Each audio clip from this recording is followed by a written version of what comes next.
और मैं बता दूं, बिल्कुल डरूंगी नहीं, अंत तक सवाल पूछती रहूंगी। जो करना है कर लो, जेल में डालना है ना जेल में डालो।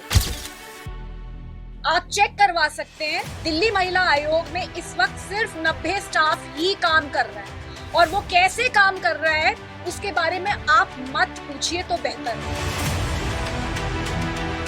बृजभूषण कैसे अभी भी खुला घूम रहा है? रेवन्ना इस देश को छोड़ के भाग गया, लेकिन देश के महिला आयोगों को बंद कर दिया जाए। गुस्सा मेरे से है, बृजभूषण पे पूरे देश के महिला आयोगों में किसी ने सवाल नहीं पूछा, सिर्फ स्वाति मालीवाल ने सवाल पूछा। राम रहीम पे पूरे देश के महिला आयोग चुप है, सिर्फ दिल्ली महिला आयोग को। इस बात की दुश्मनी है ना, तो अपनी सारी एजेंसीज लगा दीजिए ना मेरे पीछे। ईडी लगाइए, सीबीआई लगाइए, दिल्ली पुलिस लगाइए। अरे मैं कहती हूँ कल क्यों, आज ही अरेस्ट करके ले जाइए। 1,70,000 से ज्यादा केसेस की सुनवाई करी है। 181 विमेन हेल्पलाइन ने 40 लाख कॉल्स अटेंड करी है। क्राइसिस इंटरवेंशन सेंटर ने 60,000 से ज्यादा सेक्सुअल असॉल्ट सर्वाइवर्स की काउंसलिंग करी है। महिला पंचायत ने 50,000 से ज्यादा अवेयरनेस सेशंस कराए हैं और 2 लाख केसेस को सुलझाया है। रेप क्राइसिस सेल ने सेक्सुअल असॉल्ट सर्वाइवर्स को 2 लाख कोर्ट केसेस में उनकी सुनवाई में मदद करी है। 500 से ज्यादा रिकमेंडेशंस दिल्ली महिला आयोग के द्वारा दिए गए। ये सारा का सारा काम अकेले स्वाति मालीवाल का काम नहीं है, ये काम एक बहुत बड़ी टीम ने करा है। इस टीम में एसिड अटैक सर्वाइवर्स तक हैं, रेप सर्वाइवर्स हैं, डोमेस्टिक वायलेंस की सर्वाइवर्स हैं, जिन्होंने अपने दर्द से बहुत मुश्किल से उभर कर अपने अंदर पूरी जो आग है उसको महिलाओं की मदद में झोंक दिया। हर दिन, हर घंटे, हर सेकंड ये टीम ने महिलाओं के लिए काम कराए, तपस्या करी। पर आज एलजी साहब ने एक तुगलकी फरमान निकाला है। वो कहते हैं कि पूरी की पूरी महिला आयोग के सारे कॉन्ट्रैक्चुअल स्टाफ को निकाल दो, निकाल के बाहर फेंक दो। तो आप लोगों को बताना चाहूंगी कि महिला आयोग में इस वक्त 90 कॉन्ट्रैक्चुअल स्टाफ है। अरे 90 स्टाफ है, उसमें से सिर्फ 8 स्टाफ रेगुलर है, बाकी सारे के सारे 82 स्टाफ कॉन्ट्रैक्चुअल है। 3-3 महीने के कॉन्ट्रैक्ट पर, छोटी छोटी सैलरीज पर ये लोग काम करते हैं।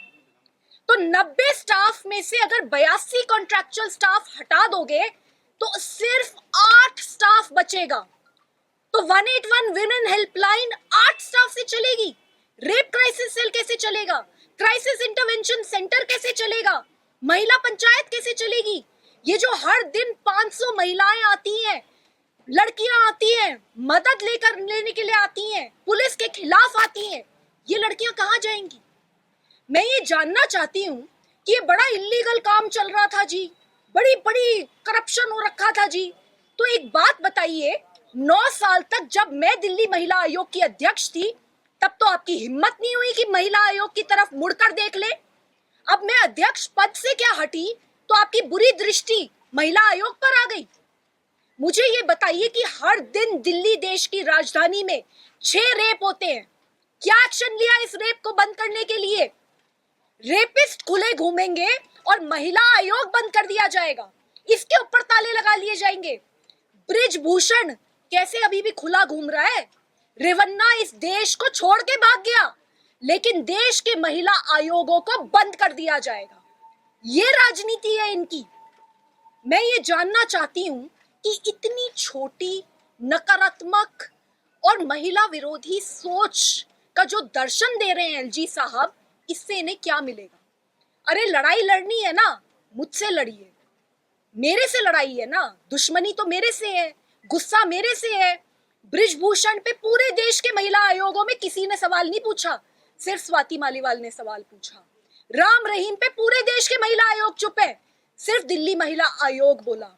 मणिपुर पूरे देश के महिला आयोग चुप, सिर्फ दिल्ली महिला आयोग स्वाति मालीवाल वहां पहुंची, इस बात की दुश्मनी है ना, तो अपनी सारी एजेंसीज लगा दीजिए ना मेरे पीछे।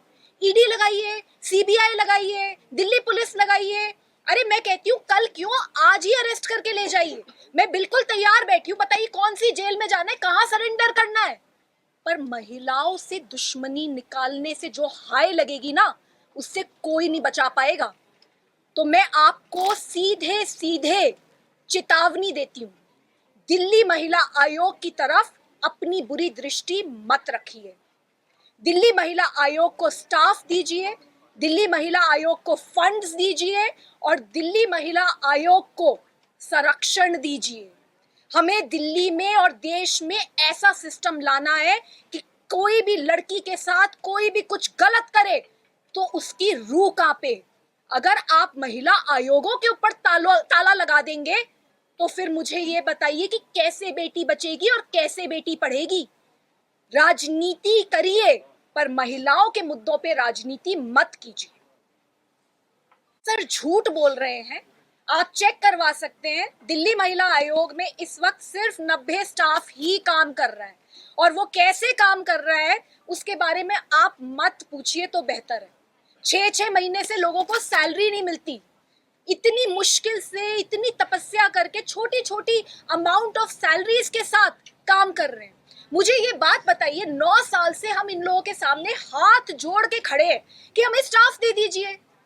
ये स्टाफ देंगे नहीं, हम स्टाफ रख नहीं सकते, तो ये वही करना चाहते हैं। मेरे से पहले जो अध्यक्ष थी उसने 8 साल में सिर्फ एक केस की सुनवाई करी। ये महिला आयोग को वही लाना चाहते हैं क्योंकि इन्हें डर लगता है महिलाओं के सवालों से। ये चाहते ही नहीं कि कोई महिला इनसे सवाल पूछे। और मैं बता दूं, बिल्कुल डरूंगी नहीं, अंत तक सवाल पूछती रहूंगी। जो करना है कर लो, जेल में डालना है ना जेल में डालो, लेकिन छोड़ूंगी नहीं। महिला आयोग से अपनी बुरी दृष्टि अलग करो। जी बिल्कुल, दिल्ली महिला आयोग की टीम इस वक्त कानूनी विचार कर रही है और वो आगे की कानूनी रणनीति वो करेंगे। लेकिन इतना मैं बता दूं कि जब तक स्वाति मालीवाल जिंदा है, महिला आयोग को आंच नहीं आने दूंगी। स्वाति, ये भी एक आर्गुमेंट दिया गया है उस जो ऑर्डर है, ऑर्डर की कॉपी में, कि कोई सैंक्शन नहीं था, फाइनेंस डिपार्टमेंट का सैंक्शन नहीं था, एलजी का सैंक्शन नहीं था, यानी कि आप लोगों ने बिना आधार के हायरिंग्स की है। सर मुझे सिर्फ ये सवाल पूछना है कि 9 साल में कितना सैंक्शन पोस्ट है दिल्ली महिला आयोग में।